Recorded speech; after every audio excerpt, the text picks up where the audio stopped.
Muy bien, chicos, pues damos inicio con la clase en lo que se conectan los otros compañeros. Buenos días a todos. No sé si recuerden la primera tarea que les encargué sobre la definición de teocracia. ¿Quién lo investigó?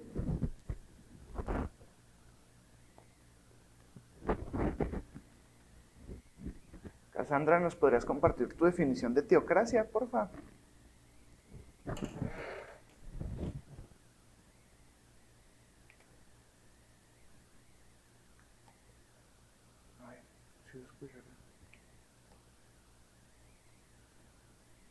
Darling, ¿tú hiciste la tarea?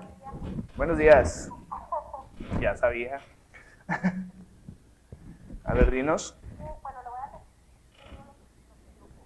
Ok. Dice que la teocracia es la forma de gobernar donde los administradores estatales coinciden con los líderes de la religión dominante y las políticas de gobierno son idénticas o están muy influidas por los principios de la religión. Correcto. ¿Recuerdan que estábamos?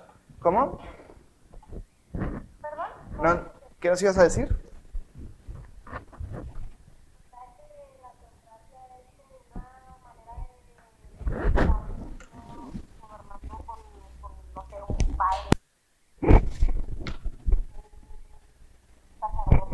Correcto. ¿Recuerdan que habíamos hablado referente al tiempo de Mesoamérica, la edad precolombina, en la cual pues ellos tenían muchas deidades? Entonces ellos se regían únicamente por los reyes que estaban ahí y a la par por las deidades y por lo que les decían las deidades. Entonces, sí, efectivamente, la teocracia es un concepto que está derivado del vocabulario compuesto griego y puede traducirse como el dominio de Dios. Y esta noción refiere al gobierno que ejerce una divinidad de manera directa a través de un tipo de representante, como decía Darling, que es podría ser un sacerdote, podría ser un chamán, un brujo, la persona más sabia del lugar que tiene el contacto directo con Dios, o algo así. Continuamos. Entonces, en la teocracia, por lo tanto, las autoridades gobiernan en nombre de Dios únicamente. ¿Sí? Dígame. Ya lo puedo escuchar. Ah, súper bien. ¿Sí era por los audífonos? No, era a través de llamada por internet. Ah, ok. Bueno, entonces continuamos. Entonces, en la teocracia, por lo tanto, la autoridad gobierna en nombre de Dios únicamente. De este modo, el líder religioso es también el líder político. Estos sistemas no contemplan una separación entre el Estado y la institución religiosa. No es como aquí, que está muy separado ya lo que es la iglesia del gobierno. Pero en esos tiempos antiguos, tanto en Egipto como en Mesopotamia, como en Mesoamérica, estaba instituido estas deidades como autoridad absoluta. Un ejemplo de la teocracia es el antiguo Egipto. Los faraones no solo eran los dirigentes políticos más importantes, sino que también estaban considerados como representantes de las divinidades e incluso eran sacerdotes, e incluso cuando morían se les consideraba como dioses, los hacían deidades. Voy a desactivar tantito tu audio, Jeremy, porque escucha mucho ruido. Entonces, el ejemplo, pues, por ejemplo, también en el Tíbet fue otro ejemplo de teocracia. Hasta el 2011, el líder de esta religión en el exilio recibe el título de Dalai Lama. No sé si recuerden. ¿Sí, dinos, Cassandra? Profe, yo quería dar un ejemplo de teocracia en Roma. A ver, dinos. Decía que en Roma, en los tiempos en que gobernaban, se regían por un emperador romano que era, pues, era como un elegido de la religión cristiana. Correcto. Era como una persona muy devota la que regía el país. Todos los asuntos pues tenían que ver con la iglesia.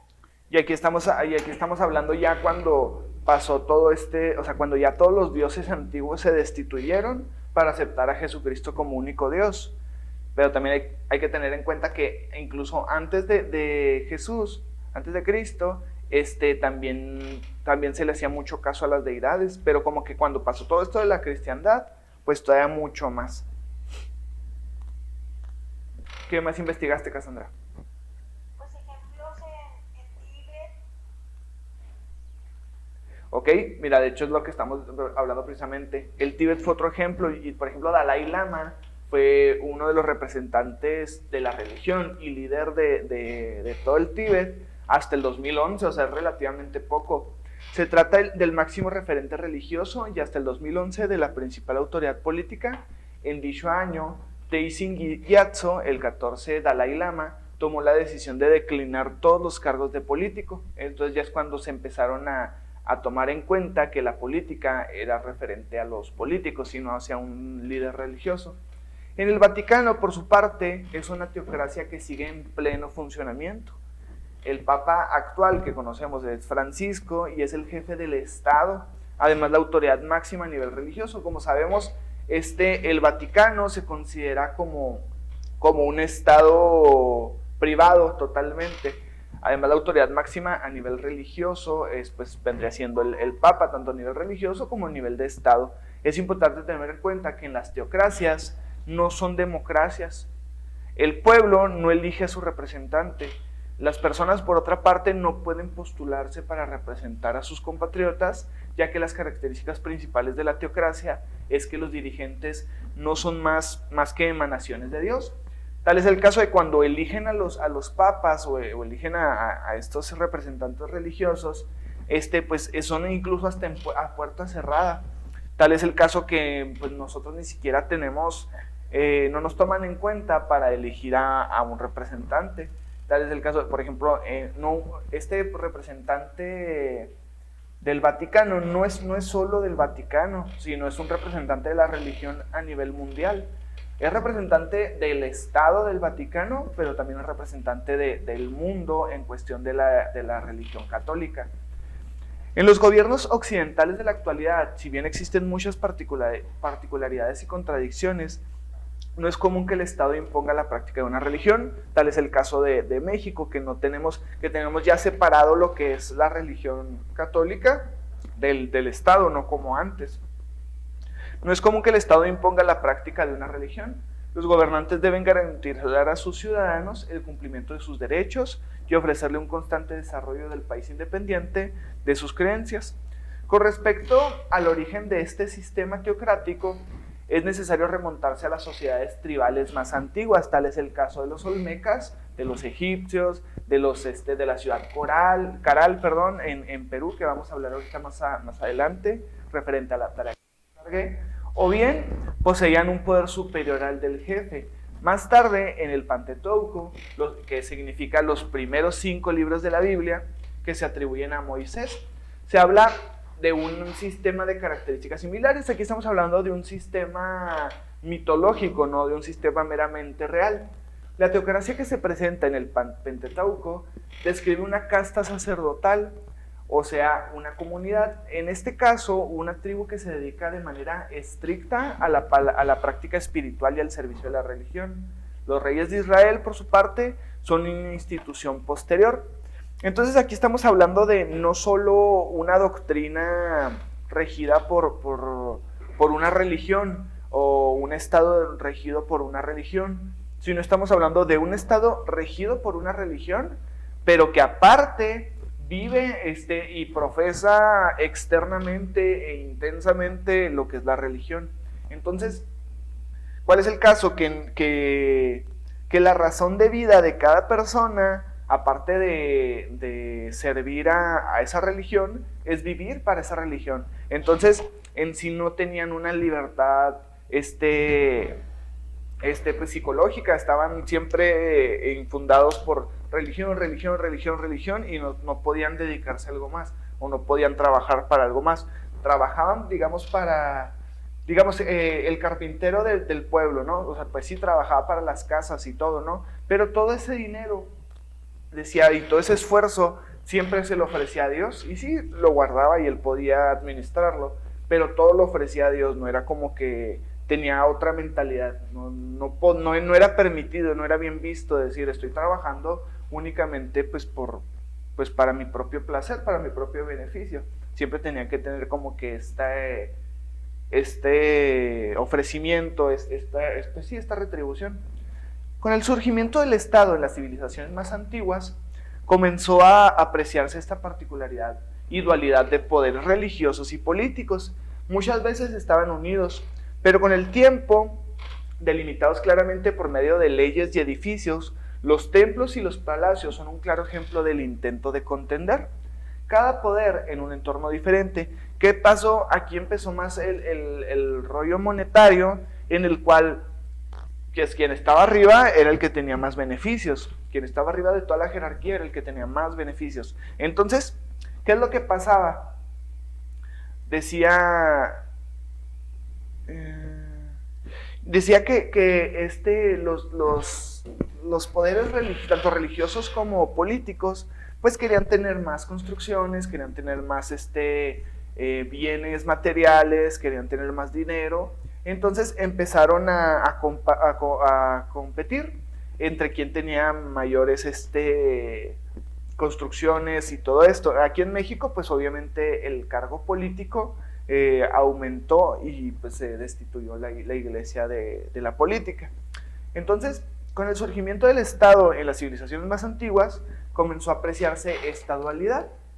Muchas veces unidos, pero con el tiempo pues, se fueron delimitados por medio de leyes y edificios. Los templos y los palacios fueron el claro ejemplo. En la antigua Grecia no existía un clero o un dogma bien definidos, razón por la cual los cargos políticos también incluían funciones de tipo religioso, es decir, había aquí una bipolaridad o una combinación dentro de estas referencias.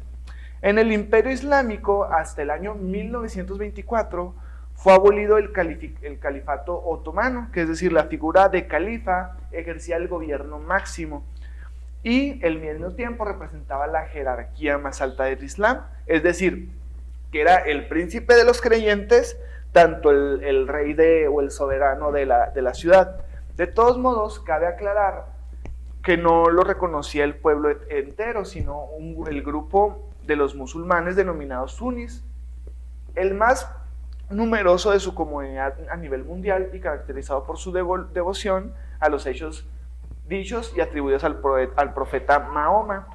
Aquí estamos viendo que el Imperio Otomano pues tenía una separación muy marcada entre las personas que eran creyentes y los que no eran creyentes. Ay. Bueno, desactivémoslo. Según las definiciones de Mahoma, de la teoría científica, aquí ya está la contraparte. La idea de teoría puede referirse a un saber que aún no se ha demostrado o una hipótesis cuyo resultado es aplicable a una ciencia. Entonces es por eso que aquí ya empieza a chocar la idea teocrática con la teoría científica. Entonces aquí vemos un cambio en el cual los políticos principalmente se dejaban guiar por la teoría científica que por la teoría teocrática. ¿Sí? Entonces, en conclusión, la teocracia estaba regida por casi la mayoría, o sea, yo creo que toda la época precolombina, es decir, antes de Cristo e incluso después de Cristo, pues duró muchísimos años más, bueno, abarcando el horizonte preclásico hasta el horizonte posclásico. Por ejemplo, el horizonte preclásico abarca del 2500 al 500 años de Cristo, 500 años antes de Cristo, perdón.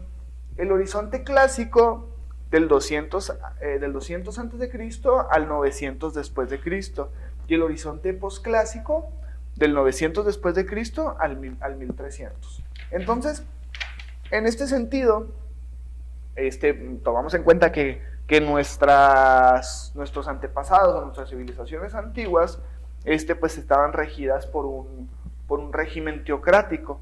Entonces, nada más para contextualizar y saber qué es la teocracia y por dónde vamos a ir dirigidos. Entonces, les encargué otra tarea sobre la ciudad Caral y sobre sus misterios. ¿Quién investigó sobre eso? Profe, Dinos. una disculpa, pero ¿cómo dijo que era esa tarea? investigar sobre los misterios de la ciudad Caral y sus pirámides y construcciones. ¿Cómo? Coral. Igual yo y otras cosas. ¿Qué investigaste, Cassandra? Yo, a mí me salió pues el mundo maya, el arrecife de coral que está en la península de Yucatán hasta Honduras, hasta Y es de Mesoamérica, eso. sí, es de la Pues, península maya. entonces queda perfecto, pero eso si quieres guárdalo para ahorita que ya pasemos a los mayas y a los olmecas. ¿Te parece? Ok. Oye, Darling, ¿tú hiciste la tarea?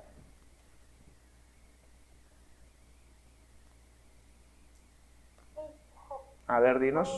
Yo nada más a decir que la ciudad Caral es un sitio arqueológico, es el más antiguo de América Ajá, y es un patrimonio cultural de la humanidad. de la humanidad. Ajá, muy bien.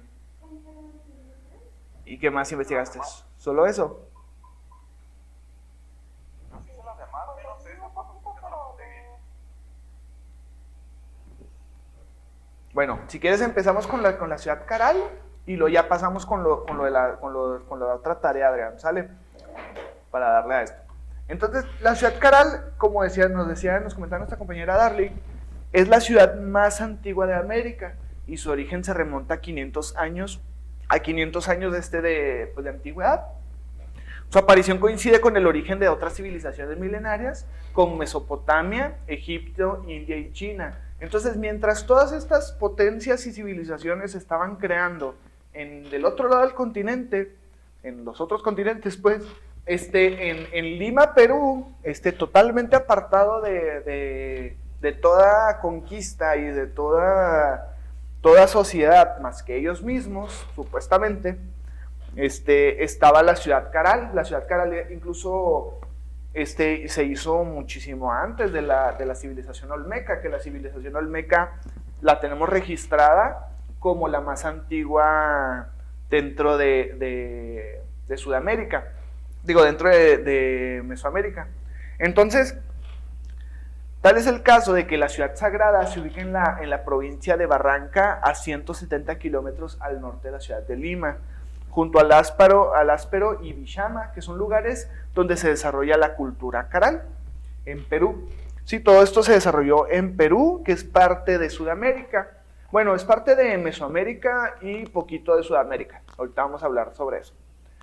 Entonces, estos sitios arqueológicos esperan recibir durante el feriado largo foro de Alapec, que se desarrolla en Lima, a miles de visitantes por su cercanía a la capital. Es decir, es un super destino turístico en el cual pues es como las pirámides de Egipto, aquí es en Perú, como Machu Picchu también, que vamos a hablar de eso en la próxima clase. En Caral, el centro de recepción dispone de boletaria y estacionamiento para autos, es decir, o sea, está súper administrado. En tanto, el recorrido arqueológico que se fue representando es una visita a un espacio arqueológico de Áspero, así se llama la ciudad, y la ciudad pesquera de la civilización Caral. Comprende de un recorrido por las principales edificaciones, como el edificio público, los ídolos y el edificio piramidal. El edificio piramidal es el que les comentaba referente a los misterios que están aunadados dentro de esta civilización. ¿Sí, dinos, Lucy?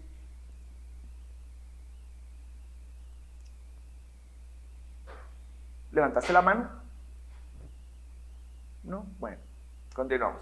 Entonces, según los enigmas que aún guarda la Caral, tras 25 años de su exploración arqueológica, según las investigaciones en la civilización más antigua de América, han obligado a replantar el conocimiento que se tenía sobre estas culturas. Su influencia se puede rastrear hasta los incas. Los incas también es una cultura muy, muy, muy antigua. Sí, Lucy, ¿nos quieres decir algo?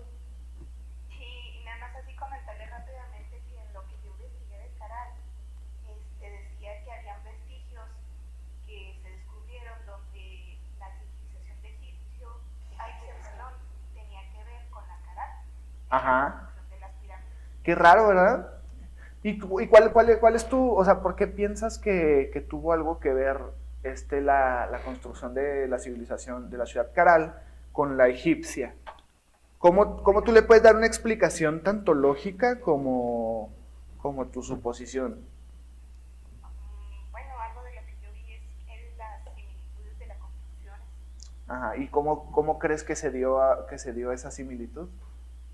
No sé, como, bueno, viaje ya sea por medio de un medio de transporte como barcos o algo así. Sí, a lo mejor ya estaban conquistados desde hace muchísimo, ¿verdad? Y nosotros ni cuenta. Sí, sí, es lo que se cree. Ok.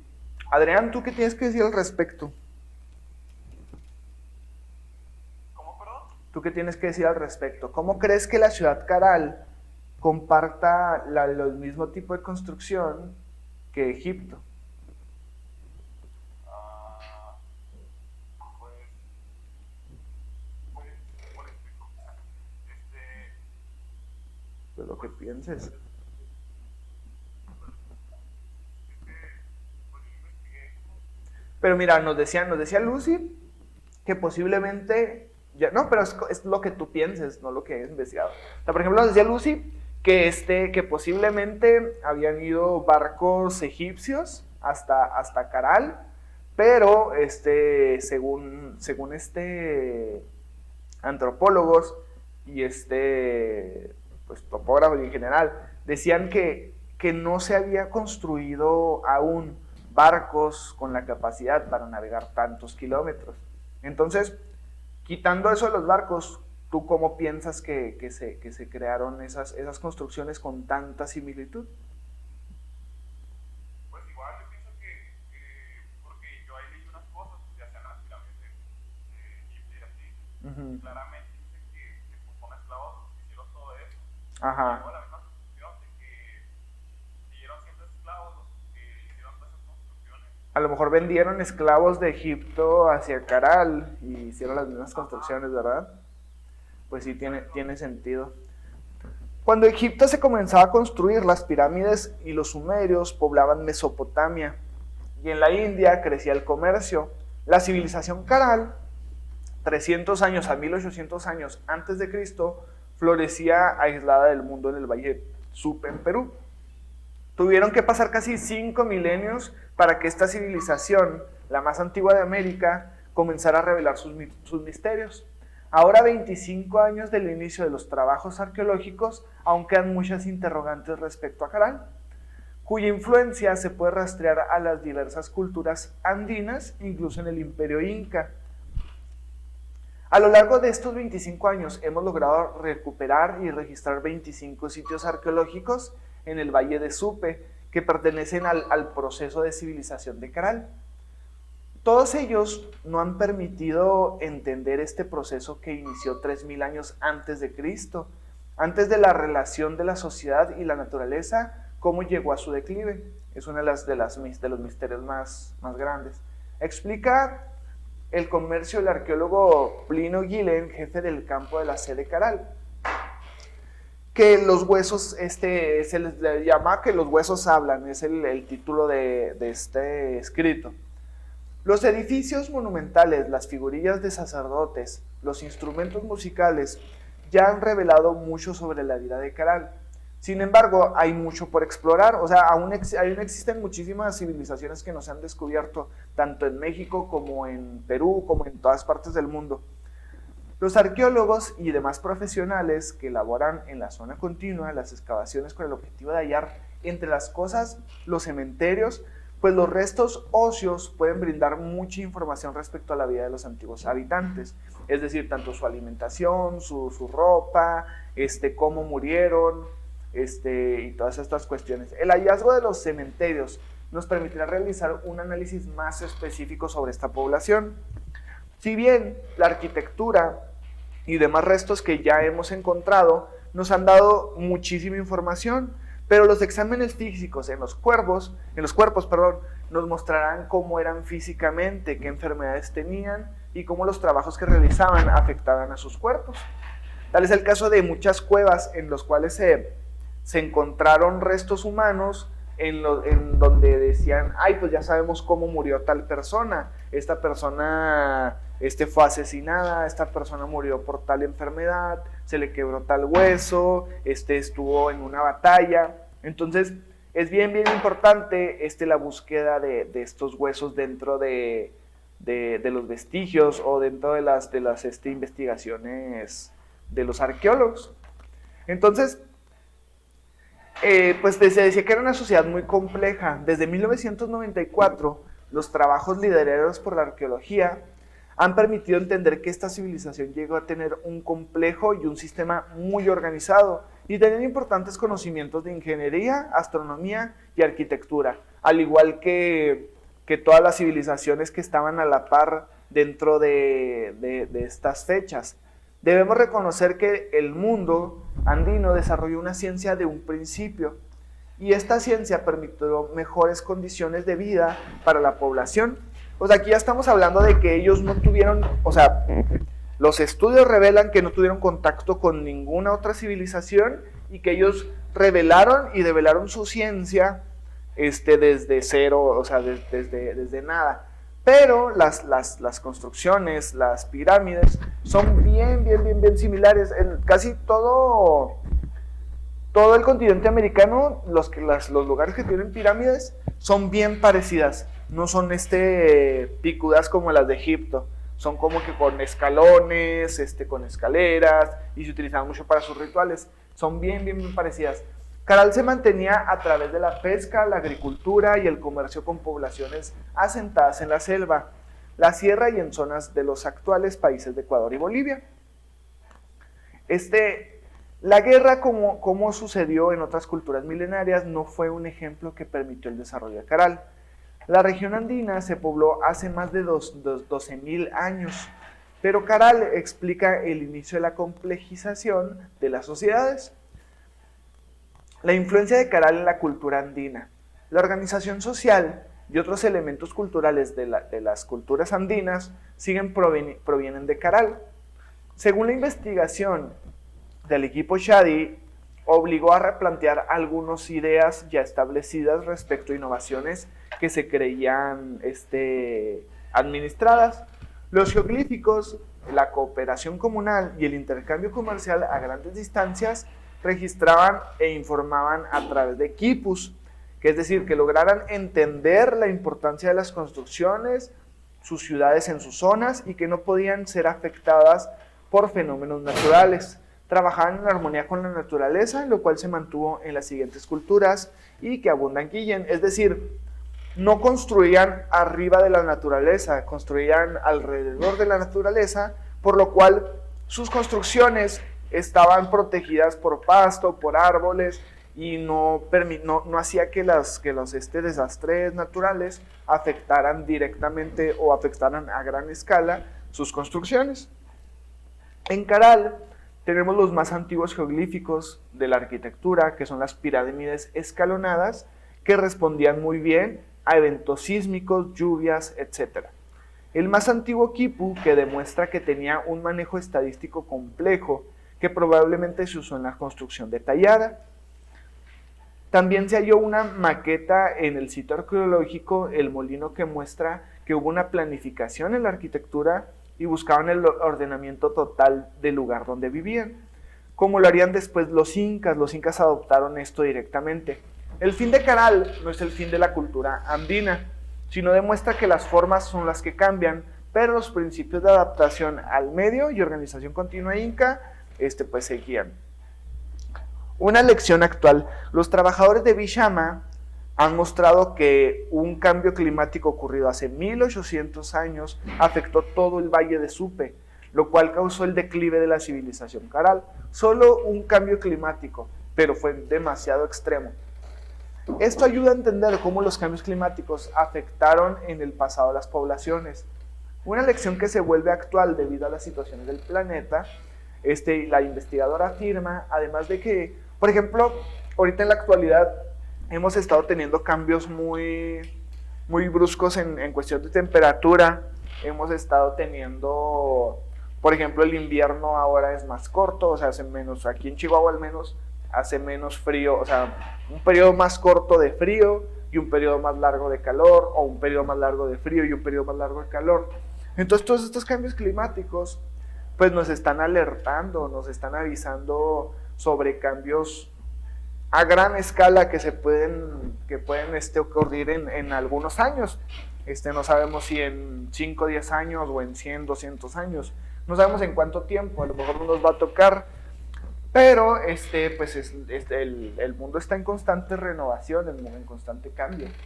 O sea, dicen que el mundo no se va, o sea, que el mundo no se va a acabar, el mundo no va a derrumbarse, no va a empezar a dañarse, sino nosotros somos los que vamos a dejar de existir. Por cuestión de adaptación, el mundo se está renovando constantemente, entonces pues es muy difícil que se acabe el mundo en sí, más bien se va a acabar la civilización. Ok, entonces aquí ya investigamos sobre Caral, ya tenemos en cuenta qué es lo de Caral. Adrián, la tarea que nos dijiste que tú sí habías investigado, ¿nos las puedes compartir y nos recuerdas qué es lo que fue? Pues bueno, yo apunté la de cómo se crearon las pirámides en Mesoamérica y en Egipto. Ajá. La otra era qué mitos tienen las pirámides. Ok. Luego, ¿qué es la sociedad de Australia? Ok, entonces si quieres compartirnos sobre cómo se construyeron las pirámides y luego ya pasar a los mitos, ¿sale? Las de cómo se construyeron en Mesoamérica y en Egipto. Correcto. Ok, bueno, en Mesoamérica, ¿cómo se crearon? Son construcciones típicas de los centros ceremoniales mesoamericanos. Constaban de un cuerpo piramidal con un templo o un conjunto de templos. En su cima a los que accedían por una empinada escalera llamada Teokai. Ok. Y la segunda que es el quinto, para elevar sus impotentes pirámides, los egipcios tuvieron que trasladar gigantescos bloques de piedra y estatuas de toneladas de peso por el desierto, y lo hacían sobre trineos de madera. Ok. Lo hacían sobre trineos, había una persona que estaba mojando la tierra para que resbalara más fácil el trineo, mientras que animales lo iban jalando, ¿verdad? Ajá. Ok, continúa. Como la nieve. Ándale, sí, como la nieve. Había los esclavos, ¿no? Ajá, pues la ganaban entre esclavos y también utilizaban camellos y animales. Pues les decía, sí es correcto eso que estaban diciendo ayer, pero lo íbamos a ver hoy. Entonces sí, ¿cómo? Lo que más utilizaban eran camellos. Sí, pues es el animal pues que se encuentra en esa región y es uno de los más fuertes de esa región, porque pues de eso usar elefantes pues no podían porque no existían en esa región. ¿Qué más investigaste, Adrián? Pues de esa pregunta nomás fue eso. Ok, ¿y de los mitos? De los mitos apunteros que fueron los que me parecieron más interesantes.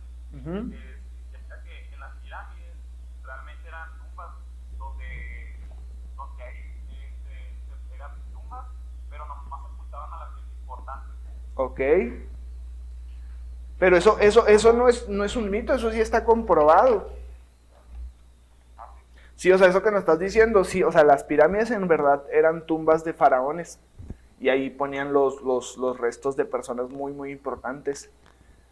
Ponían los restos y luego los momificaban junto con un gato y luego, porque el gato los acompañaba en su paso hacia quién sabe dónde, y luego también los enterraban con pertenencias, con oro, con vasijas, con joyas, con ropa, porque pensaban que los iban a necesitar en el otro lado. Sí, Jeremy, ¿nos querías decir algo? Sí, sobre los misterios que abarcan dentro de las pirámides. Ajá. La única pregunta era que enterraban a los grandes reyes antiguos. Ajá, correcto. Simboliza los rayos del sol. Las pirámides solían colocarse en el lado occidental del Nilo porque el alma de faraón se tenía que encontrar con el disco solar antes. Exacto, sí, es exactamente de lo que estamos hablando, que para cruzar y los enterraban con sus pertenencias más valiosas, y los enterraban con oro y un chorro de cosas. Entonces, está bien extraño de un sarcófago que encontraron hace un tiempo, donde los arqueólogos que lo descubrieron murieron por así una extraña razón, que no se sabe por qué murieron, pero todos los que lo encontraron murieron. Entonces dicen que fue una maldición porque abrieron el sarcófago de este faraón. Pero sí, eso quién sabe. ¿No han escuchado hablar de eso? Sí, profe, yo escuché sobre esto. A ver, cuéntanos. La persona que fue quien pagó para que se hiciera la investigación en Egipto, perdón, uno de los esclavos o de los que están ahí ayudando leyó una inscripción donde decía que pues sobre la maldición y algo sobre que iba a morir por las alas de algo. Ajá. Entonces, la persona que pagó todo eso para que hiciera esa investigación en Egipto muere por un pinche mosquito. Ah, sí, esto bien raro. Sí, dicen que estaba maldito ese descubrimiento.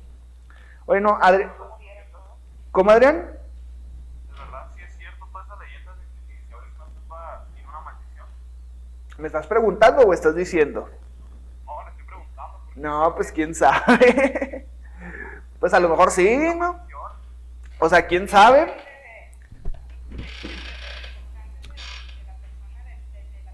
Ajá. Quizá sean coincidencias muy cañonas, ¿no? O sea, no creo que sí sea como una maldición como tal. Yo creo que más fue como que coincidencia así súper cañona. Entonces a lo mejor sí. Pero pues está interesante creer que sí existen, ¿no? Esas maldiciones.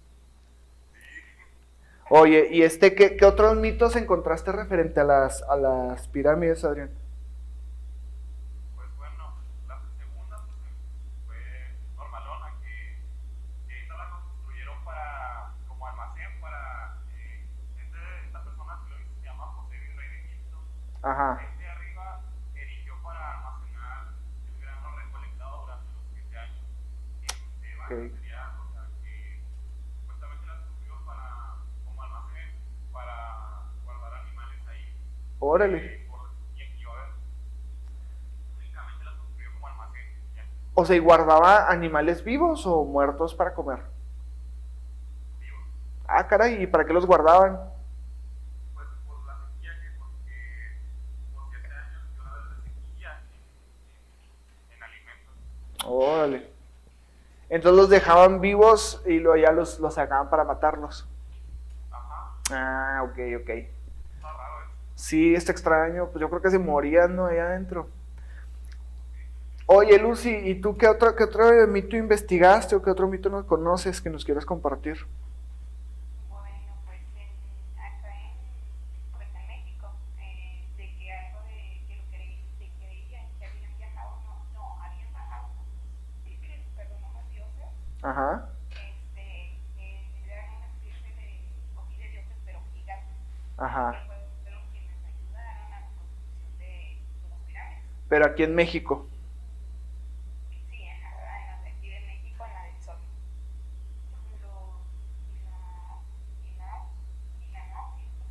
Anunnaki. Ah, sí que son extraterrestres o deidades o algo extraño, ¿verdad? Bueno, en las pirámides, algo extraño es que las pirámides de Egipto están construidas según como la constelación de Orión. Ándale, eso es lo que quería que investigaran sobre la constelación. En las estrellas de Picada, de Centurión, Ajá. Danilal y Centurión. Sí, Daniel Centurión. Qué raro eso, ¿verdad? ¿Y por qué crees que lo hayan construido así bajo esas constelaciones? Porque en este tiempo tenían sobre las estrellas eran, ¿cómo le diré? Sí, o sea, seguían las estrellas, se basaban mucho sobre las posiciones de las estrellas, todo eso. Sí, por eso todas estas civilizaciones tienen en común sus avances astronómicos, y está bien interesante porque ni siquiera son astrológicos, son astronómicos. Entonces en verdad tienen un conocimiento científico considerable para su época. Está bien interesante eso. A ver, ¿quién más nos quiere compartir algo referente a esto? A ver, dinos. Mire, yo investigué que, pues sí, que las pirámides, sí, como usted dijo, con trineos que utilizaban en vez de rueda como unos árboles precisos Ajá. y las personas las iban jalando, que de hecho es la única evidencia que existe arqueológicamente porque se encontró una pintura donde se muestra cómo los esclavos jalan con una estatua, jalan el trineo y una persona va lanzando agua. También se creía que perforaban, que hacían hoyos así en la arena, canales, Ajá. las estatuas. ¿Y cómo la subían? Bueno, pues yo investigué, los científicos de hoy dicen que no hay manera de explicar cómo hacían eso, que eso es extraordinariamente raro. Ajá. Sí, Que existen actualmente, que cargan cosas pesadísimas, pueden ser contaminantes, que no se sabe cómo se hizo todo eso. También dice que los arqueólogos que encontraron una estatua en un museo, ajá. dice que hizo más fácil hacer el museo alrededor de ella que llevarla, que porque no hay un Sí, o sea, es que dicen, o sea, sí se puede subir con grúas ahorita muy modernas, pero son de carga demasiada pesada. Entonces, obviamente en esa tecnología no existía tal cosa. Entonces, sí, para allá iba, o sea, sí hay muchas explicaciones de cómo transportaban o cómo movían de un lugar a otro, pero en un lugar plano, en teoría. Pero no sabían cómo las levantaban. Ese es el gran misterio. una teoría rara sobre eso. ¿Cómo? Yo encontré una teoría rara sobre eso. A ver, dinos, Ana. Desde la teoría de Edgar Cayce asegura la posibilidad de que los constructores hubiesen sido capaces de diseñar un sistema para hacer levantar los bloques de piedra, quizá a través de vibraciones sónicas que habrían permitido levantar las rocas hasta la altura de 146 metros, que es Ay, ay. la mayor pirámide. ¿Y cómo hacían esas vibraciones sónicas? No sé, Qué raro, ¿no? Sí, está bien extraño eso. pues es una teoría. Ajá, sí, claro. ¿Quién más nos quiere compartir algo? ¿Darling? Sí, yo vi que en las pirámides de Teotihuacán, bueno, igual en Mesoamérica, hacían una técnica de establecer el tablero que es como un estilo arquitectónico. Ujú. Como también era como la forma de la pirámide, ¿no? Que estaba como, pues sí, En pirámide. Ajá. Y el tablero, pues que ponían una piedra sobre otra. Es que, por ejemplo, o sea, por eso les digo, las de México o las del continente americano, sí se entiende cómo las hicieron, porque en sí no son piedras muy, muy, muy grandes. Pero las de Egipto son las que están muy extrañas. Te digo, las de México y las del Perú, sí están bien, o sea, sí se comprueba cómo se hicieron, ya está comprobado cómo se hicieron. Ana, ¿nos tienes alguna otra teoría loca? Sí, dinos. No, ya no. Nomás bueno, hasta estuve viendo unos videos sobre las pirámides de Egipto y hay algo que, bueno, que me llamó mucho la atención, que dice que se analizaron las huellas de erosión de una de las pirámides de las más grandes, no recuerdo cómo se llama, Ajá. que dice que esas se debían a agua, o sea, por la lluvia, pero que está muy extraño porque o sea, súper raro que lloviera allá, ¿no? En un lugar así. Sí, las lluvias, o sea, sí llueve, claro que llueve, pero es muy raro que llueva. Sí, está extraño. Daniela, ¿nos quieres decir algo? Dicen que pudo haber sido antes del cambio climático y ya, Continúa, Darling, perdón. ¿Qué pudo haber sido qué? ya no me escucharon. No te escuché, perdón. Dicen que fue antes del cambio. ¿Me está cortando? Ajá. Sí, sí, sí, continúa. Que fue antes del cambio climático, pero que fue antes, o sea, mínimo tuvo que haber sido hace 13.000 años, Ajá. que eso fue antes de la construcción de las pirámides. Ahí está como explicado, ¿no? Que tuvo, Sí. Ajá, porque incluso antes de que fuera desierto hay que tomar en cuenta que pues era agua, pero pues era hace muchísimo tiempo atrás, cuando ni siquiera existían los humanos, ¿me explico?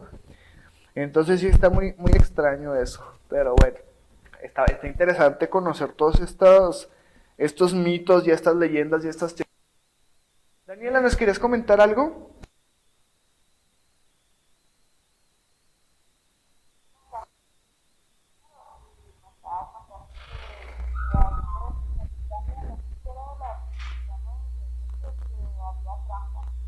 Que había trampas dentro de las pirámides. Ajá. Sí, claro, imagínate todas las riquezas con las que enterraban a los faraones. Obviamente iba a haber personas que querían esas riquezas, ¿no? Para su beneficio. Sí, está bien interesante. Por ejemplo, ¿cómo? había una frase de estas pirámides que era algo así de, si entras a la pirámide, pues es como si perdieras tus esperanzas de ver un futuro, de ver qué vas a hacer después, pues así lo entendí yo como después. Órale. O sea, entras y bajo tu propio riesgo te puedes morir o si sales te va a caer una maldición y va a caer con toda tu familia, ¿no? O algo así intenso. Sí, no, está muy extraño. Bueno, entonces aquí ya nos vamos a pasar. Yo vi también, ¿Cómo? profe, que uno de las estatuas que están en las pirámides de Egipto, que es como un mono que tiene pues, cara de humano y un cuerpo de águila, algo así. Ajá. Entonces, que ese, cuando llegaban personas a las pirámides y querían acercarse, les hacía una serie de, como de preguntas, ¿Una serie de qué? como una Ajá. si no la contestaban bien, que la respuesta correcta era el humano, pero no me acuerdo las preguntas que les hacía, que les contestaban eran dos. ¿Y qué pasaba si no lo respondías bien? Eran como acertijos, ¿no? Eran acertijos, Darling. Y los devoraban. Ah, se los comían. Ah, caray. Hacía varias preguntas para que hicieran contestaran la respuesta que era referente al humano. Ajá. Si no lo contestaban, pues los devoraban, no sé. Ah, ok, como un monstruo o algo así en la mitología. Órale, qué loco. ¿Y tú qué nos quieres decir, Ana? No, nada. Hijos, digo. ¿Y qué más? No más. Bueno, el periodo clásico ya en Mesoamérica. Ya estuvimos en Egipto, ahora vamos a pasarnos a Mesoamérica. El periodo clásico abarca aproximadamente desde el 2500 años antes de Cristo y fecha probable de la elaboración principalmente de la primera cerámica en Mesoamérica. ¿Sí? Esto se consumaba en el Cuiclilo en parte preclásico temprano. Se denomina en preclásico temprano, preclásico mediano y preclásico final. ¿Sí? En el preclásico inferior, que es el preclásico claro, temprano, es en el punto cultural que marca la transición entre el periodo cenolítico superior y el inicio de la civilización de Mesoamérica. Es decir, aquí todavía salvajes o de piedra atacan ciertos vestigios dentro de esto. Entonces, esto es así porque la cerámica es uno de los atributos de la sociedad plenamente sedentaria y algo que ha perdurado hasta el día de hoy. Aún existen personas que hacen, que son ceramistas o que trabajan la cerámica.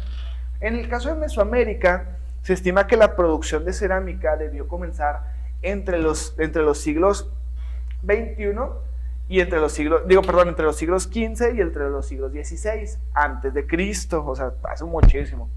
Los restos más antiguos de manufactura son los rescatados en un puerto marqués en la sureña área cultural de Guerrero. Los arqueólogos las han fechado en el año 2440 a.C. Por eso dicen que tanto la cerámica como la talavera son materiales muy resistentes y si se trabajan de una manera adecuada.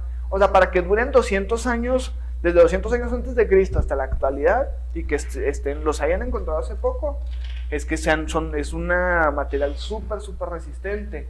Y gracias a estas piezas de cerámica, estas artes de cerámica, es como se han encontrado muchísimas descubrimientos a través de los tiempos, y principalmente con los olmecas. Los olmecas tenían esta fascinación por hacer esculturas de humanos, por hacer esculturas de monstruos, por hacer esculturas de dioses, de mitología, muy caracterizados por la cerámica. La ausencia de obras de gran envergadura caracterizan de los grandes del Estado. Tal es el caso que vieron la luz los siglos posteriores.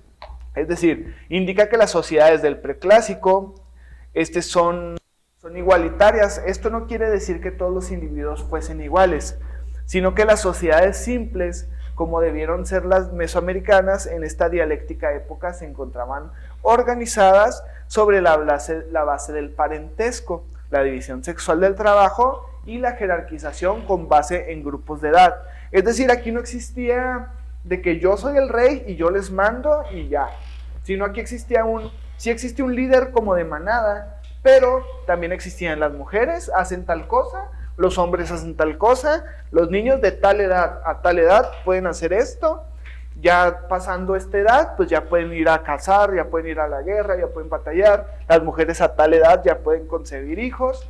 Entonces estaba esta división, la cual funcionaba muy bien, puesto que cada quien tenía sus propios roles y todo estaba funcionando de una manera constante, de una manera correcta. Entonces la división sexual del trabajo y la jerarquización con base en grupos de edades. Los muy ancianos eran los sabios, eran los que daban consejo, los que eran los líderes religiosos, los que estaban conectados directamente con las deidades. A lo largo del preclásico temprano se encontraba la inmersa en un proceso de diversificación cultural. En las diversas regiones que componen el área surgieron diferentes tradiciones culturales. Tal es el caso de la dominante en la especialización de las actividades económicas. Sin embargo, ningún grupo podía producir todos los insumos para su subsistencia. Por ello, se formaban redes de intercambio comercial incipientes en este periodo. Aquí es donde inicia el trueque, que fue la principal moneda, por así decirlo. Yo te doy tantos granos de maíz, tú dame tantos granos de no sé, de arroz o qué sé yo. Entonces, las relaciones con las preexistencias en el Neolítico superior que permitieron a las sociedades involucrarse en ellas para disponer de recursos provenientes de regiones distintas. Es decir, el comercio tomó desde entonces un papel central en la conformación de las civilizaciones mesoamericanas. Ya no eran nómadas, ya eran sedentarios. El intercambio comercial fue el vehículo que facilitó el intercambio cultural entre los mesoamericanos. Es decir, entre región y región, los olmecas empezaron a compartir con otras civilizaciones que no conocemos o que sí conocemos, que vamos a ir más adelante. En el preclásico temprano, sin embargo, prevalecen los estilos regionales, por lo menos como se observaban con los restos arqueológicos correspondientes de la época. Aunque es posible hablar de este proceso de civilización, como llamaba Ribeiro, que es uno de los antropólogos más importantes a nivel mundial, y habla que permitido con todas las culturas del área estuvieran basadas en la agricultura del maíz, y también había sentado los cimientos del sistema de creencias mesoamericanas, expresado así en un culto a los elementos. Es decir, tenían estas similitudes en las cuales la agricultura como base era el maíz, y también tenían los cimientos de creencias mesoamericanas, que sus deidades representaban a los elementos, al fuego, al agua, a la tierra y al viento. Entonces tal es el caso que los dioses olmecas, principalmente el dios principal dentro de la civilización olmeca, era el dios Jaguar. Esta deidad era llamada Nahual y se relacionaba con la lluvia. Por su mismo poder despertaba un gran temor, así que un honor muy grande, que llevaba a cabo la mayoría de los sacrificios en los que había sangre de por medio. Es decir, aquí era de ley que si querían lluvia tenían que sacrificar a un humano. También está el dios dragón. Es una divinidad con rasgos de serpiente, ave y jaguar. Tiene cejas de fuego, colmillos prominentes y en ocasiones se llama monstruo de la tierra. Esta es la persona como que la contraparte del dios jaguar. La serpiente emplumada, que ya conocemos, es un dios bastante relevante, pero asimismo con muchas interpretaciones, que lo nombran como el dador del maíz a la humanidad. Fíjense, era tan importante la agricultura del maíz que tenían su propio dios, que era el que daba el maíz a la humanidad. También existía un dios del maíz precisamente, y el dios de la lluvia que alimentaba el maíz. Aquí en Chihuahua hay una ponencia, no sé si todavía esté, pero hay un museo en la Casa Chihuahua, me parece, que hablaba únicamente del descubrimiento del maíz. Y había mucha mitología dentro del maíz, la deidad del maíz, la historia del maíz. Están bien interesantes esas historias. Entonces, la serpiente emplumada, la nombraban como el dador de maíz a la humanidad. Así es el caso del dios del maíz. El dios era representado por tener consideración en la humanidad y poner en sus manos este alimento tan vital, que era como la otra parte dentro de la serpiente emplumada. La serpiente emplumada, como bien sabemos, por eso les decía, es una deidad que pasó de civilización en civilización. La maya lo adoptaron, los mexicas lo adoptaron, y los olmecas, que son presentes muchísimo antes de estas otras civilizaciones, eran las que lo tenían como base. El dios de la lluvia, por otra parte, se le describe como un dios enano o probablemente con cuerpo de niño, que suele presentarse en forma masculina y que prefiere estar en compañía de una pareja femenina. El tamaño pequeño no afecta para nada la extrema sabiduría y capacidad para guiar de esta entidad divina. Este dios, pues principalmente era de la lluvia, a su vez como el dios jaguar. El dios jaguar también era el que daba la lluvia, pero el dios de la lluvia en sí era pues que era representado como un niño o como un enano, por así decirlo. Está muy extraño eso. El dios bandido también se le llama, corresponde a la divinidad bastante misteriosa que sobresale por llevar una banda que tapa un lado de su rostro. Esta deidad era muy parecido a Loki dentro de las deidades vikingas. Era muy parecido a Satanás dentro de la deidad cristiana. Entonces es este dios que trabaja o que hace maldades era como el ejemplo que tienen los pueblos para saber lo que está mal. ¿Me explico? Entonces, toda la mitología dentro de esta deidad abarcaba antropológicamente, topográficamente hablando, ampliaba el referente de qué es lo que está bien y qué es lo que está mal, pero principalmente eran cuentos o eran textos en los que referían historias de este dios como el que le iba mal. ¿Me explico? Que hacía algo mal y le iba mal, o que hacía algo muy malo, y si hacías algo muy malo, este dios bandido te iba a recoger y te iba a llevar a quién sabe dónde. El hombre de la cosecha es un dios que equivale a la fertilidad y que sin temor alguno sacrificó su vida a cambio de su pueblo y obtuvo el alimento necesario. Este dios, a diferencia de todas las civilizaciones que estuvimos viendo a lo largo de nuestras clases, es la comparativa a Afrodita y a Freya, que eran las diosas de la fertilidad. No sé si recuerden, de las diosas de la fertilidad, de la pasión y todo esto. Pues aquí con los olmecas era un hombre y se le denominaba como el hombre de la cosecha, y es el dios que equivale a la fertilidad y que hacía esta constante de dar vida, tanto en los sembradíos como en la fertilidad de la mujer. Los dioses olmecas hacen parte de las actividades místicas y religiosas propias de una cultura. geográficamente hablando, hasta el día de hoy, puede ubicarse justamente en los terrenos de los estados de Tabasco y Veracruz. Es así como las civilizaciones conformadas con grupos humanos provienen tanto de Guatemala como su civilización dentro de México y logran dar origen a la mitología olmeca y con ella la serie de entidades divinas antes mencionadas sobre las que continúan y vamos a conocer pues a lo largo de esta clase. Teniendo en cuenta que dentro de las creencias olmecas se aseguraba que cada individuo disponía de un espíritu animal. Tal es el caso como las civilizaciones antiguas americanas, en los cuales ellos contaban con un tótem, con un animal espiritual, el cual los guiaba pues durante su vida y después de la muerte. También es el caso de la civilización china, en la cual ellos también tenían un calendario. El calendario chino era representado por el mes de cada animal, entonces había cada animal para cada persona, dependiendo de cuándo nació.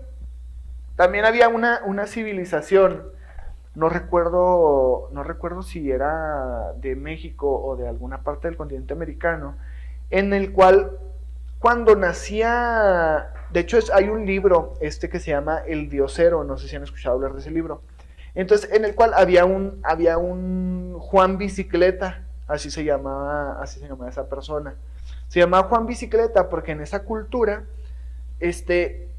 cuando nacía el niño, lo primero que veían era el segundo nombre o era el animal espiritual. Entonces, por ejemplo, si veían una gallina, pues era la gallina su animal espiritual. Si veían un cerdo, pues era su animal espiritual. Si veían un lobo, era su animal espiritual. Entonces, Juan Bicicleta, pues lo primero que vieron fue una bicicleta. Entonces, su animal espiritual, por así decirlo, era la bicicleta. Entonces, aquí vemos una comparativa como con todas las religiones, como con todas las civilizaciones y que hemos estado repitiendo a lo largo de nuestras clases, que hay muchas civilizaciones con muchas creencias pero muy similares y que no tienen nada que ver las unas con las otras en cuestión de tiempos, en cuestión de distancias y en cuestión de creencias incluso, pero tienen ciertas similitudes muy arraigadas. Teniendo en cuenta que dentro de las creencias olmecas se aseguraba que cada individuo disponía de este espíritu, es posible encontrarse con divinidades que bien sea como poderes curativos u oscuros y mantienen también una iniciación hacia lo animal. Tal es el caso como dios jaguar. El nombre nahual refiere a la creencia o a la mitología de los brujos, chamanes, sacerdotes que tenían el poder y la capacidad de convertirse en su animal espiritual, en su espíritu animal, o bien en un animal que ellos decidieran convertirse, pero la única condición para convertirse en tal animal era comerse todo ese animal, completamente. No sé qué porcentaje de huesos, pero hasta los huesos se los tenían que comer, los trituraban y se los comían. Entonces, es la creencia, ¿verdad? Es el folclore dentro de los nahuales, por así decirlo. Entonces, definitivamente nos estamos refiriendo a una sociedad con un sentido religioso muy, muy, muy interesante. Al menos para mí me parece muy, muy interesante la religión de los olmecas. Entonces, las figuras religiosas correspondientes de la religión olmeca, pues vale la pena conocer los relatos que se van a mencionar. Por ejemplo, en el lado mágico siempre logró involucrarse en las diferentes representaciones de los dioses olmecas, y es por eso que dentro de esta cultura algunos acontecimientos definitivamente pues eran tomados dentro del fanatismo de la religión y eran tomados como realidades absolutas y no podías decir lo contrario porque si no te mataban. O sea, era seguro que si decías que tal dios no existía, te iban a matar. En cuanto al aspecto físico de sus divinidades, es una constante que sean cuerpos de mitad animal y mitad hombre. Tal es el caso de las civilizaciones egipcias y de las civilizaciones mayas, que fueron mucho después de la civilización olmeca. La cabeza, además de su plana, revele algún tipo de hendidura. No sé si han visto que tienen esta parte hundida en las imágenes y en las estatuas que se representan de los olmecas. Y no es que su cráneo o su cara fuera diferente a la de nosotros, sino que únicamente ellos lo que hacían era, desde muy pequeños, ponían tablas y hacían ya este cambio físico. ¿Por qué razón? Pues no lo sabemos con exactitud, pero hacían este tipo de alteraciones corporales, los cuales, como el collar que es muy largo en Tailandia o en África, no estoy seguro, los expansores que se ponían así en los labios, los africanos, todas estas, los aros en los labios era de África. Nanak, muy bien. Kana, ¿qué nos tienes que decir referente a los aros en los labios? ¿Qué dice? No, pues nada, nomás quiere decir aros. No, dinos, Ana, ¿qué quieres decirnos? Te esperamos, ¿eh? No, profe, nada. Nomás eso. Bueno, entonces continuamos. Sí, o sea, esos aros los usaban precisamente, los empezaron a usar para que los que esclavizaban a estas personas o sea, vieran que tenían unos aros así enormes en los labios y no quisieran esclavizarlos, ¿me explico? No quisieran llevárselos porque decían de que, ay, no, pues qué raro que tengan esto. Entonces así era como ellos se protegían. Aquí ya estamos hablando de un sistema no religioso, sino era simplemente para protegerse de la trata. Entonces, tal es el caso de que los olmecas utilizaban estas maderas para aplanarse la cabeza,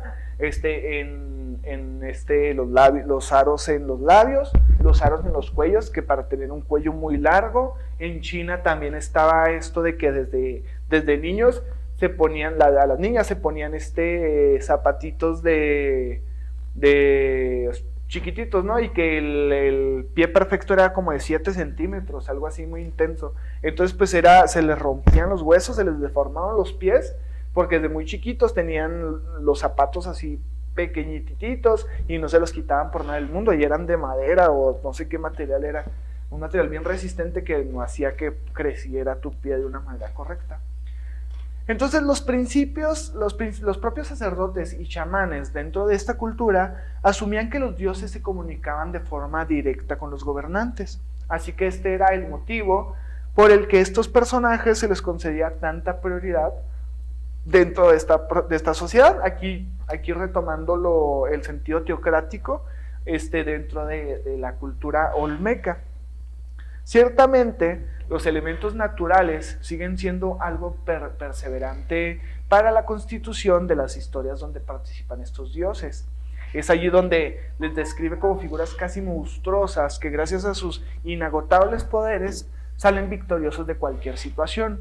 Aquí es el caso de que cuentan la leyenda del dios lluvia y el dios maíz, que pasó después de una relación que tuvieron entre la lluvia y el maíz, y fue cuando salió el fruto, ¿no? El maíz. Entonces está bien interesante la mitología dentro de los olmecas. Si bien en ocasiones los propios reyes o gobernadores eran tomados como dioses, la arqueología se ha encargado de establecer que las cabezas gigantes se creían representaban a los dioses del cielo, y era, por decirlo de alguna manera, los retratos de sus guías terrenales. Ok, los principales dioses olmecas, junto con las características de origen mundiales, por ejemplo, el dios dragón era el monstruo de la tierra, como el que comentamos ahorita. El dios dragón más antiguo de la historia, según esto a nivel mundial, dicen que incluso estaba a la par de China, que es cosa curiosa. En todos los continentes hubo mitología referente a dragones. En casi todos los continentes, y también igual separados de tiempo, que ni siquiera se hablaban, ni siquiera conocían el uno del otro, pero coincide que había dragones. El único lugar donde no hubo dragones fue en las civilizaciones de la Antártica, pero en casi todos los demás sí hubo. El dios dragón, también llamado monstruo de la tierra, es uno de los dioses olmecas más antiguos de la historia. De esta figura hay imágenes esculpidas en piedra, y este dios dragón no era como un dragón como se lo imaginan, sino tenía como una cara de tigre, con unos colmillos muy, muy grandes y un cuerpo como de tigre o de jaguar. Entonces, esculpidas en piedras, en platos, también esculturas que describen los rituales de adoración que se le hacían a este. Los que no se difieren, como animal fantástico lo llaman monstruo de la tierra, de manera que conserva su función sobrenatural. Entonces, fíjense qué interesante, cómo es que el dios dragón era una de las deidades de las culturas olmecas, que en muchas ocasiones fue representado como un animal ficticio que combinaba rasgos de serpientes, aves y los jaguares como principal característica. En otras oportunidades se visualizaba como un ser humano con varios detalles de animales, los que conocían como un ser mítico. Esta deidad tenía aspectos típicos de la cultura olmeca, tales como es el tipo de la ceja que formaba de llama, o sea que estaba hacia arriba. También, no, la serpiente emplumada es otra deidad, Ana. Ahorita vamos a hablar sobre esa deidad, pero ahorita estamos hablando únicamente del dios dragón. El dios jaguar era el que era conocido también como serpiente emplumada o dios jaguar, que es el dios dador del maíz, que es uno de los dioses principales. Entonces el dragón olmeca es representado con una nariz abultada, una lengua que tiene el extremo dividido en dos partes como el de una serpiente, y entre las hachas de jade, además de que también es uno de los dioses que más comúnmente es representado, y es una cualidad muy interesante del monstruo de la tierra, es de que su boca botada en vírgulas que podían ser palabras o nubes. Es decir, cada vez que lo representan con dibujos o con pinturas, le ponen como burbujas o vírgulas, se les llama así, como nubes, y dicen que podrían ser palabras o nubes en donde él estaba parado, pero que podía ser que él también tuviera, o sea, que no era un monstruo como tal, sino que también podía hablar, a pesar de tener una figura de animal. Esta figura es una de las más antiguas, o más o menos de los años de 1200 a.C. a 400 a.C., por lo que aún no se ha logrado definir si debería considerarse como Dios. Sin embargo, a pesar de tener pruebas sobre los rituales de adoración a esta figura, estas son suficientes como para considerarlo divinidad o deidad. O sea, no lo pueden considerar como deidad, pero ya existían rituales o bastantes representaciones que lo consideran pues como deidad. El hombre de la cosecha, ¿sí? El hombre de la cosecha, fíjense, está bien interesante. No sé, es la imagen clásica de la cabeza de Olmeca, la grandota, ¿sí saben cuál? No sé si lo han visto en imágenes o han tenido la fortuna de conocerlo.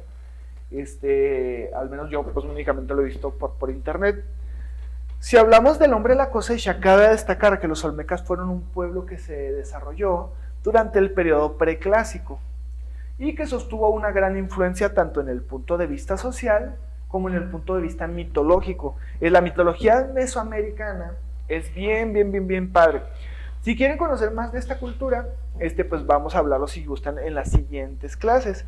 Tal es el caso de los dioses olmecas más importantes, como es el hombre de la cosecha, y es la deidad de la fertilidad. O sea, casi todas estas deidades tienen muchas similitudes tanto en la tierra como en la cosecha como en la lluvia. Era como que lo principal para ellos. El hombre de la cosecha es un dios que representaba la fertilidad en la mitología olmeca, parte de Mesoamérica, y las deidades olmecas se caracterizaban por una hendidura en la frente, y esto supone cierta divinidad en su presencia. Es decir, si tenían aquí un como triangulito hacia adentro, se representaba como alguien muy importante, o bien que tenía una deidad, era como un casco que utilizaban, pero dicen que era parte de su cráneo, que era parte de su cabeza, esta hendidura que se le unía junto con la nariz. Entonces, en la mitología olmeca, este dios nace cuando un muchacho humano se sacrifica por su pueblo por alimentos. De este modo, la heroica acción de este joven hizo que las cosechas empezaran a dar frutos. Así es como nace el dios de la cosecha. De acuerdo a las versiones del pueblo, Populca en Veracruz lo catalogan como un héroe de la tribu, que también suele llamarse Hamshuk, y que cuando muere proporciona alimento a la humanidad, y así es como brota y nace este dios. Este héroe es denominado a sí mismo como el que brota de las rodillas. Los aztecas o los mexicas, los tepancangos y los tarasca consideran que el sepulcro del hombre cosecha brota el maíz y tabaco por ello. Entierran una figura que representa a esta deidad en sus cultivos, y otro mito que nace de la quiche explica que durante y después de la crucifixión del cuerpo de Jesús nace el maíz y otras cosechas. Es decir, aquí ya empezaron a existir ciertas similitudes en las cuales dicen, después de un sacrificio de alguien puro y joven, es cuando inicia esto de las cosechas, esta fertilidad, esta paz dentro de la sociedad. Y es por eso que empiezan a iniciarse todo este tipo de rituales en los cuales se sacrificaban jóvenes puros, o jóvenes muy buenos, o mujeres vírgenes, o guerreros muy notables, que eran buenísimos dentro de la batalla. Pues como eran muy buenos, querían darle lo mejor a los dioses, querían darle lo mejor a este hombre de la cosecha. Entonces es por eso que solamente está representado como una cabeza y no como todo un cuerpo. ¿Por qué? Porque dicen que la mitad de su cuello para abajo está sembrado en la tierra. Entonces su mente es la cosecha de esta siembra. Entonces por eso que se va su mente va hacia arriba, mientras que su cuerpo va hacia abajo. Entonces se conoce la civilización olmeca, que data del año 1200 a.C. hasta el 800 a.C. Es cuando esta deidad fue más representada, por así decirlo. Entonces, aquí es donde pasamos al hombre de la cosecha como una deidad buena, porque pues dio algo muy bueno, pero también muy mala, porque es cuando empezó a iniciar todo esto de los sacrificios humanos. Entonces, el dios del maíz. Aquí cabe destacar que durante muchas décadas este dios fue representado como uno de los dioses principales, tal es el caso del dios jaguar. Entonces, hablar del dios del maíz, se ha reconocido en la mitología mesoamericana como la combinación de diversas deidades y animales. Entonces, exactamente no hay una descripción alguna sobre su género sexual, y se puede identificar como femenino o masculino. Es llamado Cenotl y Cineteotl, de la cual está conformado por Centli, que significa grano, y por Teol, que significa dios, el dios del grano o el dios del maíz. Entonces aquí ya tenemos otra comparativa. Dentro de las deidades, o dentro de la mitología apócrifa de la religión católica o cristiana, existía la creación de un tercer ser, de una tercera entidad dentro del campo del paraíso. Entonces tal es el caso de una entidad hermafrodita, entonces lo cual lo partieron en dos y así se creó el hombre y a la mujer. También es el caso de la comparativa que está dentro de las deidades griegas, que también se creó su creacionismo, se creó un hombre y una mujer unidos, que formaban una sola entidad con 4 brazos y 4 piernas, lo cual lo cortaron a la mitad y ¡pum!, se creó el hombre y a la mujer. Entonces aquí también, por eso no se puede representar bien si es hombre o mujer, es parte del creacionismo. Entonces, su nombre se refiere al maíz seco, el dios del grano. En la cultura olmeca, era el principal alimento más necesario, y dicha deidad se considera tan importante como su alimento de la misma manera se le consideró la bebida espiritual. En cuanto al género femenino, era la diosa de la tierra, la cual también tenía mucha importancia para su localidad. Su origen resalta la mitología olmeca, que nació por la unión de los dioses olmecas, y seguidamente de su nacimiento se escondió debajo de la tierra, convirtiéndose en diferentes formas de alimento, entre ellos el maíz. No únicamente era del maíz, también él daba tomate, daba chile, daba cebolla, daba todas estas cosas que se podían sembrar. Pero pues principalmente era el maíz. Al paso del tiempo, el dios del maíz fue representando y haberse refugiado porque se entendió su muerte, por lo que los restos dieron su fruto. O sea, estaba escondido, pero como duró mucho tiempo escondido bajo de la tierra, empezó a dar fruto su cuerpo. En cuanto a su cabello salió el algodón, de cada una de sus orejas también su nariz brotó una semilla comestible, de los dedos nació un yacimiento llamado camote, de las uñas el maíz, y el resto del cuerpo distintos frutos que dieron todos los frutos que conocemos en la actualidad, supuestamente. En honor a su contribución y ayuda hacia el pueblo, estos le rendían homenajes y atributos tales como cantos, rituales y sacrificios de una joven, la cual una vez desollada le cácara y le quitaban la piel y usaban una máscara para que el sacerdote dios Cienetol podría recibirlo y podía otorgárselo al dios del maíz. O sea, era algo bien bizarro y bien feo, pero pues eran sus creencias y era uno de los mayores ofrecimientos que se les tenía que dar a estos dioses. También utilizaban las mazorcas de maíz. Una vez agrupadas, eran llevadas al templo de Xicomecal, donde representaban a dicho dios, quien se convertía en el corazón del maíz y serviría como la semilla que se plantaría en el futuro. Es decir, agarraban ciertos maíces y los guardaban y hacían los molinos estos para las semillas, que eran los que utilizaban en un futuro, como un tipo de ofrenda, como un tipo de ritual religioso. Entonces, en esto consistía el dios del maíz. Muy interesante, casi todos estaban representados dentro de la representación de los sacrificios humanos. Entonces, sí había mucha muerte dentro de estas civilizaciones, pero también estaban muy representadas con la naturaleza. Aquí pasamos al dios bandido, que es el que les comentaba ahorita. Entre las culturas más destacadas en la historia prehispánica se encuentra esta deidad, destacado por sus obras artísticas donde recobraba la vida entre aspectos espirituales y deidades sobrenaturales. Fíjense, este dios bandido está representado de una manera bien extraña. Los dioses olmecas, dentro de sus creencias religiosas, organizaban varias figuras donde su semejanza era mitad humano y mitad animal. Es un mando que representaban un dios significativo para el pueblo. En general, algunos de ellos eran adorados por sus fines curativos. Si pueden investigar ahí en internet, pongan imágenes de dios bandido para que vean qué raro está representado. En la divinidad de muchos dioses olmecas, como dichos lucros, han considerado al dios bandido, quien recibe su nombre por una pequeña banda que estaba a un lado de su rostro, y en uno de sus ojos teniendo una cabeza plana y una boca con la unión de suturas en varias partes de su cuerpo.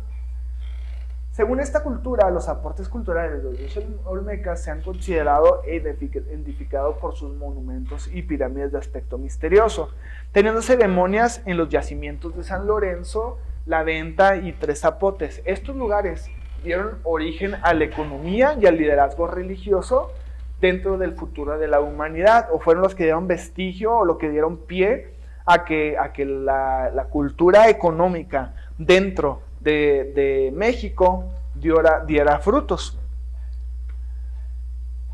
Entonces, no sé si ya vieron cómo se representaba el dios bandido, o las imágenes sobre el dios bandido. Si no lo han visto, miren, déjenme mostrarles una imagen que está bien extraña, ¿eh? Como que ni siquiera se nota dónde está su cara o dónde están sus ojos, o es como un monstruo o quién sabe que sea. Ahí se los enseño un tiempo.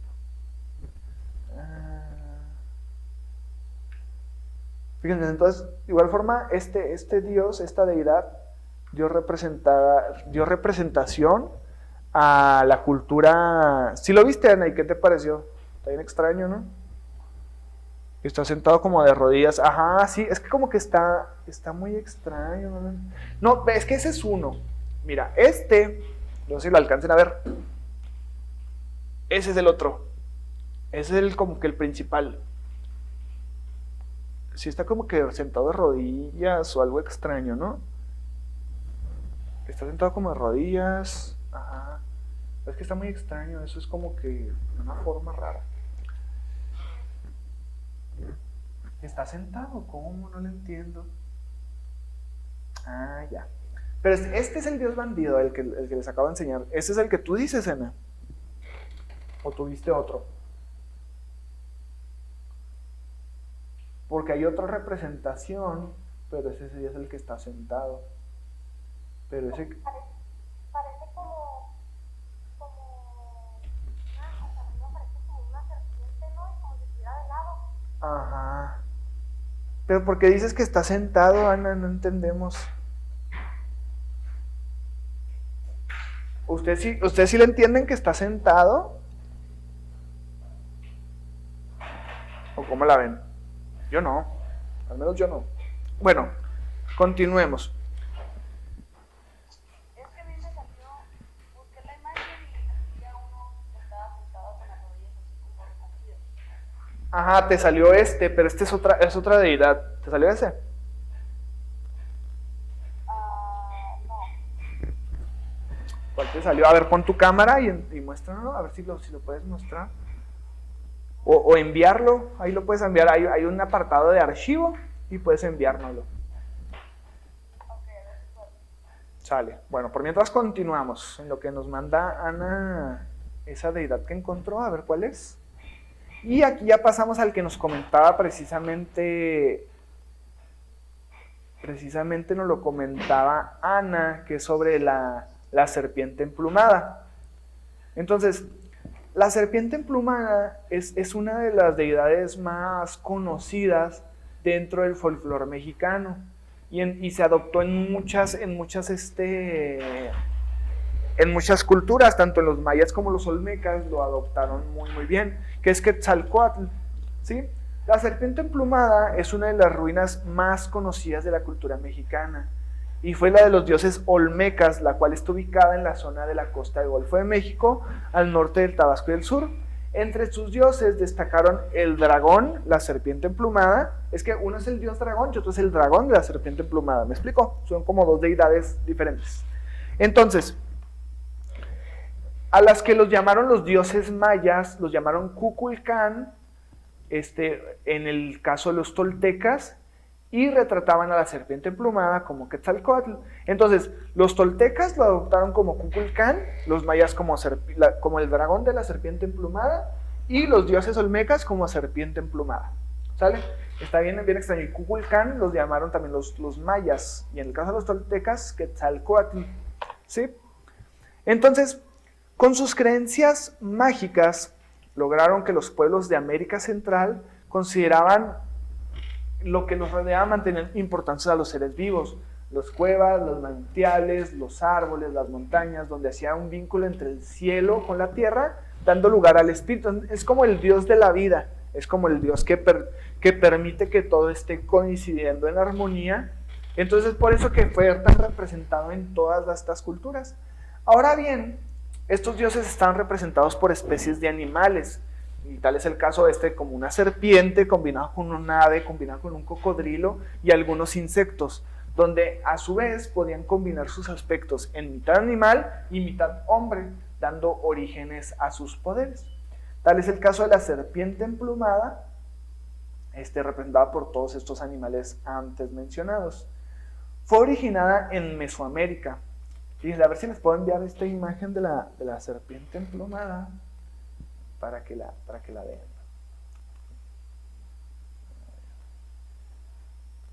Está bien interesante la mitología que nos concierne aquí, al menos en México, porque si hay... Híjole, creo que no. Bueno, pero pues pueden buscarlo si gustan también por internet, ponerle serpiente emplumada, pues yo creo que incluso ya está, esta figura ya la conocen, porque es una de las más, pues sí, conocidas dentro del folclore mexicano. Esta imagen fue originada en Mesoamérica y conocida como Quetzal o serpiente emplumada y representada algunas veces como símbolos de muerte y resurrección asociados al planeta Venus. Fíjense, aquí ya estamos pasando a la mitología griega. Como sabemos, Venus era el dios de la resurrección, de la muerte, y estaba asociado a este planeta, la serpiente emplumada, dentro de la antropología y dentro de la astronomía maya y olmeca, fíjense, o sea, también tenían consideración de los planetas. ¿Cómo? Pues es el misterio. Su figura y aspectos en esta cultura combinan lo terrenal y lo celestial mezclado con la serpiente emplumada, un símbolo universal de fertilidad con movimientos y de energías telúricas. Como resultado intermediario, era Quetzalcóatl, como les comentaba, según distintas civilizaciones se denominaba, por ejemplo, con los olmecas era la serpiente emplumada, dios serpiente emplumada. Con los mayas era Kukulcán. Y en el caso de los toltecas, retrataban a la serpiente emplumada, como nos dice nuestra compañera Ana Carpio, como Quetzalcóatl, ¿sale? Así es, Ana, también se le considera como Quetzalcóatl. Es decir, muchas civilizaciones dentro de México adoptaron a esta deidad de la serpiente emplumada como propia, pero en sí esto es desde los olmecas. Los olmecas se lo transmitieron a los mayas a los totonacas, los totonacas a los toltecas, y así se fue de generación en generación, que incluso hasta la actualidad hay gente que en verdad le reza a la serpiente emplumada, y es una representación nacional muy, muy grande, muy, muy amplia. Entonces, su figura y aspecto en esta cultura combinan lo terrenal y lo celestial, y mezclan a la serpiente emplumada, y es un símbolo universal de fertilidad, como lo comentábamos ahorita. Como resultado, el intermediario mandaban un ave que le era mensajera a los hombres con los dioses, y por esta razón fue representado como el dios principal del pueblo de Mesoamérica. Fíjense, o sea, del pueblo de todo Mesoamérica, ¿verdad? También ya tenemos en cuenta que la deidad principal dentro de los olmecas pues era otra, que ya la habíamos mencionado, que es el dios del maíz. Dentro de su reinado, el dios jaguar, dentro de su reinado se realizaban ciertas rutinas tales como los baños rituales, rezos, autosacrificios que se vinculaban con la vida sacerdotal, es decir, había suicidios masivos dentro de que ya juntaban cierto número de sacerdotes y en cierto ritual decían, ¿saben qué? Pues tenemos que ofrecer nuestra vida por Quetzalcóatl.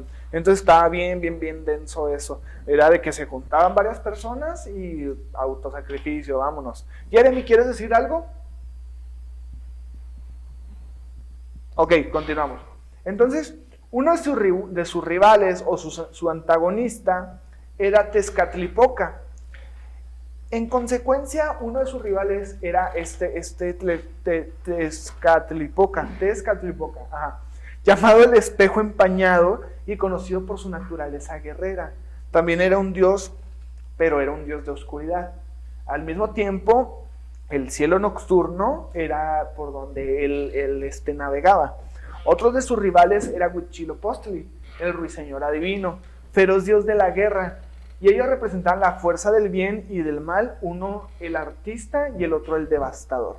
Fíjense, o sea, era como, por ejemplo, Huitzilopochtli era el artista, es decir, sí, traía muerte, pero con ello traía belleza. Y el otro el devastador, que era Tezcatlipoca, que era el dios de la guerra, un dios oscuro, un dios maligno. Entonces, fíjense, ahí les va. Tezcatlipoca, a diferencia de Quetzalcóatl, se los voy a apuntar aquí para que lo investiguen. Tezcatlipoca. Este es uno. O sea, pero que no lo investiguen ahorita, que lo investiguen ahorita de tarea. Y Huitzilopochtli.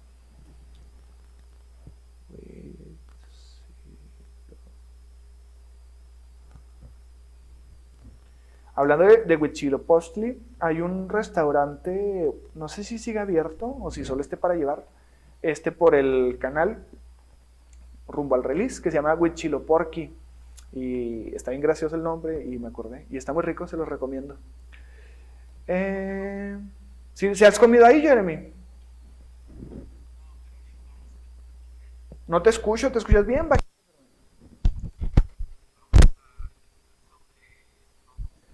Tezcatlipoca y Huitzilopochtli, o sea, únicamente para cultura general, no creo que lo hablemos la próxima clase, pero pues para que conozcan su mitología. Bueno, ahorita, ¿saben qué? Si vemos que nos falta un poquito de tiempo para terminar este tema, sí lo encargamos de tarea, pero lo vamos a hablar ahorita más adelante. Mira, por ejemplo, Tezcatlipoca, esta deidad es el señor del cielo y la tierra. A pesar de ser un dios oscuro, también tiene cosas buenas. Su carácter como poderoso, omnipresente, el rey de las batallas, fuerte e invisible, y es considerado el lado oscuro del poder de la deidad, como la contraparte de Quetzalcóatl. ¿Sí? Entonces, la simbología y sus atributos, al igual que otros dioses de la época, es simbolizado por una serpiente emplumada. Por eso se refiere que es el espejo de Quetzalcóatl, porque igual que Quetzalcóatl también está representado como una serpiente emplumada, pero con una cinta negra en el rostro y un espejo que brota humo negro. O sea, tiene muchas similitudes, pero sí es diferente. Entonces, poseía una habilidad para conocer los pensamientos y deseos del hombre. Deja salir de ellos su parte oscura y fría. Es decir, los deseos más oscuros de cada hombre los saca a relucir. Este Dios es visto como todopoderoso, su omnipresencia lo deja conocer como Señor del cielo y de la tierra, su espejo lo permitía conocer las acciones del ser humano porque él siempre tenía un espejo consigo, lo cual también era un arma, en el cual podías tú verte en ese espejo y él ya conocía todos tus secretos. Su espejo le permitía conocer todas las acciones que precedían dentro de tu mente, juzgaba a la humanidad por sus acciones y les ocasionaba la muerte. Era como Dios y el diablo. Quetzalcóatl Dios y Tezcatlipoca, el diablo, por así decirlo, el antagonista, la contraparte. Juzgaba a la humanidad por sus acciones y les ocasionaba muerte.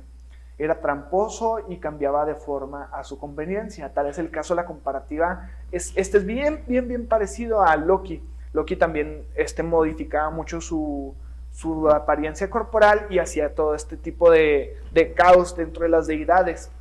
Entonces, él es el dios de la noche y la tentación. Su poder oscuro lo hace ser semejante a los cristianos y conocen como el demonio o Lucifer, como les comentaba ahorita.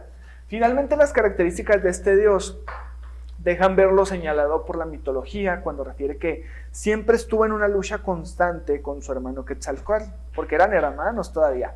La envidia, la hechicería, como experto en la magia negra y como dios de la tentación, logró llegar hasta su hermano y bajó engañado en forma de hechicero. Se acercó a Tezcatlipoca blanco, ofreciéndole la eterna juventud, entre otras tentaciones, lo hizo sucumbir ante sus oscuros deseos. Señor del cielo y la tierra, facultad y el poder de Dios tolteca, llamado Tezcatlipoca. Aquí fíjense, los olmecas le dieron rienda suelta a todas las deidades precedentes después de ellos. Tal es el caso que los dioses olmecas fueron adoptados por los toltecas, por los mayas, por los mexicas y por los totonacas, que fueron las civilizaciones más importantes dentro de Mesoamérica. Entonces, aquí ya pasamos a lo que es Huitzilopochtli. Huitzilopochtli, a diferencia de Tezcatlipoca, es que están los nombres bien difíciles de pronunciar. Fíjense, Huitzilopochtli era el equivalente a referirse a uno de los dioses mexicas más importantes, debido a que además de estar asociado con el sol, se lo interpretaba como el guía que desempeñaba un papel protagónico dentro de la historia y relata la conquista de México en Tenochtitlán. Algunos se refieren como el colibrí zurdo o el colibrí del sur. Esto no debe referirse o inferir a la piedra de visita, que estamos hablando del dios mexica de la guerra, lo cual era algo trascendental para esta sociedad, porque conocemos que los mexicas eran una civilización que era conquistadora, que siempre estaba batallando, siempre estaba buscando a quién conquistar por medio de sus batallas. Entonces, por eso que tenía tanta fuerza.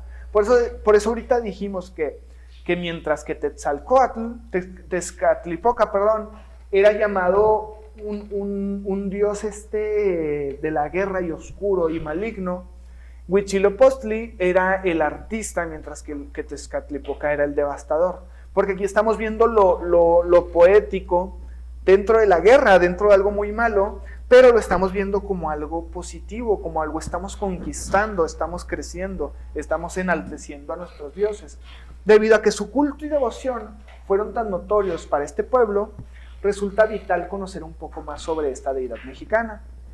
Es una de las deidades mexicas más veneradas.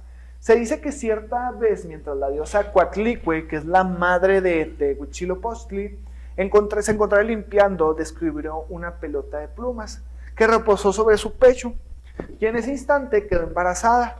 Como es muy parecido también a esto o sea, la pelota con plumas era el Espíritu Santo dentro de la historia del nacimiento de Jesús en Israel, ¿me explico? Entonces era esta similitud. Los demás hijos de la diosa estaban tan concentrados por el acontecimiento que decidieron matar a la madre. Bueno, aquí hay diferencias dentro de la mitología. Decidieron matar a la madre, sin embargo, el hijo no nacido le hablaba para tranquilizarle, asegurando que la defendería. Justo en el momento en que sus 400 hermanos, por eso se llama el canto del censontle de las 400 voces, porque se refiere 400 como un número infinito. Dentro de la poesía de los mexicas se refiere 400 como muchísimo, ¿me explico? Entonces por eso uno de los poemas de refiriéndose a Quetzalcóatl es el canto del huesontle de 400 voces. Tienen un billete de 200, creo, no sé en qué billete viene ese poema. Bueno, nació portado varias armas que le sirvieron para luchar contra sus hermanos y sobrevivir. El guerrero divino, así se le llama. El notable adoración a Huitzilopochtli se explica gracias a que fue el dios que se encargó de guiar a los mexicas cuando se vieron obligados a salir de Aztlán. Para esta misión, la divinidad tomó forma de colibrí y se aseguraba de que su canto transmitiera las instrucciones pertinentes para que el pueblo avanzara con seguridad. Al llegar a su destino, el pueblo levantó un templo en nombre que, no ser por la entrada divina, el miedo y las tinieblas se hubieran apoderado de las personas, no hubiera ocurrido esto. Y es por eso que Huitzilopochtli crea esto de la serpiente emplumada, y es como Quetzalcóatl y Huitzilopochtli están de la mano y son antagonistas, pero a la vez se complementan. Está muy extraño, pero eso lo vamos a ver en la próxima clase. Aquí finalizamos pues suertudos, ahora no les voy a encargar tarea porque sí terminamos de ver estos temas, pero la siguiente clase vamos a ver el horizonte preclásico, el horizonte clásico y el horizonte posclásico, ¿sale? Para que, si quieren, no es tarea como tal, pero vayan investigando sobre el horizonte clásico para conversarlo aquí en clase, ¿sale? Y sobre... ¿Cómo? Gracias. No, por nada, Adrián. Entonces, investiga sobre la mitología maya, ¿sale? Únicamente. Para conversarlo en clase y ya. ¿Sí, dime? Yo quería preguntarle una cosa, ¿sabes? Yo coronavirus y me puse bien mala. ¿En serio? El lunes cuando hubo clases, Ajá. pero martes y miércoles, no sé si se dio, yo no estuve en Zoom. Sí, fíjate, cuando no estamos en Zoom, también se sube por medio de Facebook, y ahí lo puedes encontrar, o sea, ahí se queda guardado no sé si déjame preguntarme un momentito, el live de Facebook se queda guardado permanentemente. Sí, en Facebook. Sí. Está ahí.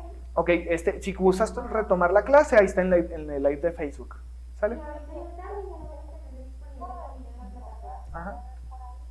No, ya en la plataforma tengo todo palomeado. Ándale, sí, por medio de la plataforma también.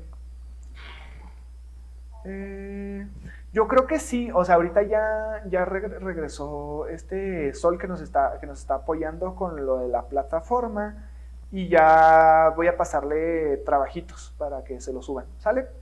Yo creo que sí, hoy vamos a subir un trabajo, y ya para que estén ahí al pendiente. El trabajo que se va a subir hoy va a ser referente al tema de hoy, ¿sale? Para que no estén ahí confundidos, pero si todos tienen su guía.